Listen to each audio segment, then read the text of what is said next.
दोस्तों, देवों के देव महादेव के बारे में तो हम सभी जानते हैं कि वे अजन्मे और अनंत है।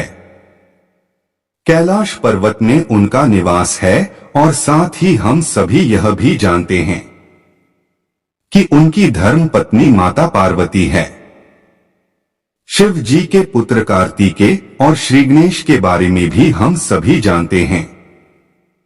दोस्तों, अगर आपने शिव पुराण पढ़ी है तो आपको यह भी ज्ञात होगा कि कार्तिक और श्री गणेश के अतिरिक्त उनके 6 पुत्र और पुत्री हैं, जिनके नाम इस प्रकार है: अशोक, सुंदरी, अयप्पा, भौम, अंधक और जालंधर। लेकिन क्या आप यह जानते हैं कि शिव जी की एक बहन भी है जिनका नाम असावरी है? नमस्कार दोस्तों, स्वागत है आपका एक बार फिर से हमारे इस चैनल संतोष जोशी ज्ञान में।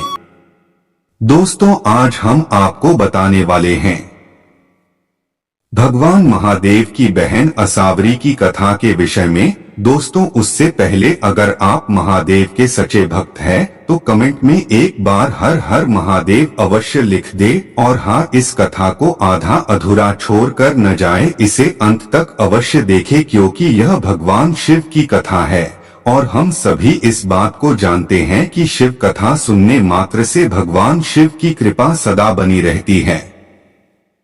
तो चलिए शुरुआत करते हैं। दोस्तों, महादेव के विवाह के उपरांत जब माता पार्वती भगवान शिव जी के घर कैलाश आई तो वहां पर मां स्वयं को अकेला महसूस करने लगी, क्योंकि देवों के देव महादेव तो अजन्मे थे। उनका ना कोई भाई था और ना ही कोई बहन थी। यहाँ तक कि उनके माता पिता के विषय में भी किसी को कुछ ज्ञात नहीं था।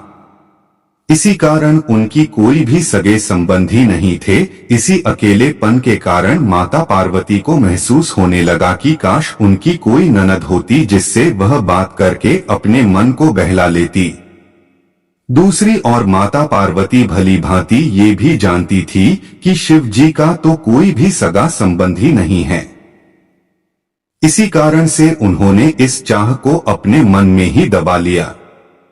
दोस्तों, महादेव तो अंतर्यामी है। उन्होंने तुरंत माता पार्वती के मन की बात जान ली और उनसे पूछा, देवी पार्वती, क्या कोई समस्या है?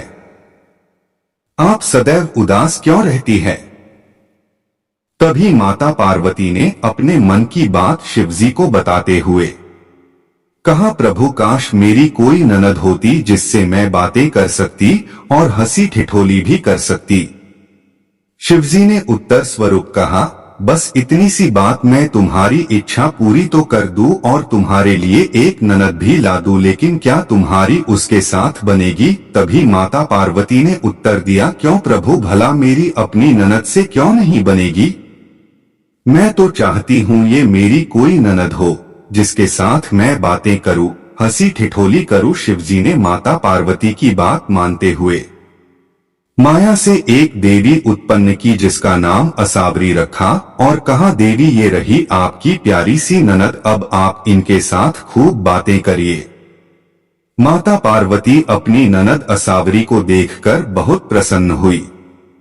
थोड़ी देर पश्चात असावरी देवी स्नान करके आए और माता पार्वती से भोजन मांगने लगी। उन्होंने तुरंत अपनी प्यारी सी ननद को भोजन परोस दिया, परंतु जब असावरी देवी ने भोजन करना प्रारंभ किया तो माता पार्वती के भंडार में जो भी कुछ था वह सब खा गई और शिव जी के लिए अन्न का एक दाना भी नहीं बचा। इस बात से माता पार्वती बहुत दुखी हुई।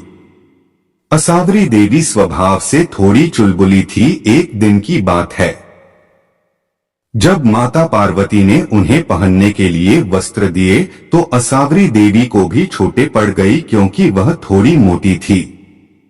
उसके पश्चात माता पार्वती तुरंत उनके लिए नए वस्त्रों का प्रबंध करने लगी। तभी असावरी देवी को अपनी प्यारी भाभी के साथ हंसी ठिठोली करने की सूझी और उन्होंने तुरंत माता पार्वती को अपने पैरों की दरारों के नीचे छुपा लिया, जिसके कारण उनका दम घुटने लगा। तभी वहां पर शिवजी भी आ गए और माता पार्वती को ना पाकर उन्होंने अपनी बहन असावरी से पूछा, बहन, आपकी भाभी कहाँ हैं। तब असावरी देवी ने झूठ बोल दिया कि वह नहीं जानती कि भाभी कहाँ है।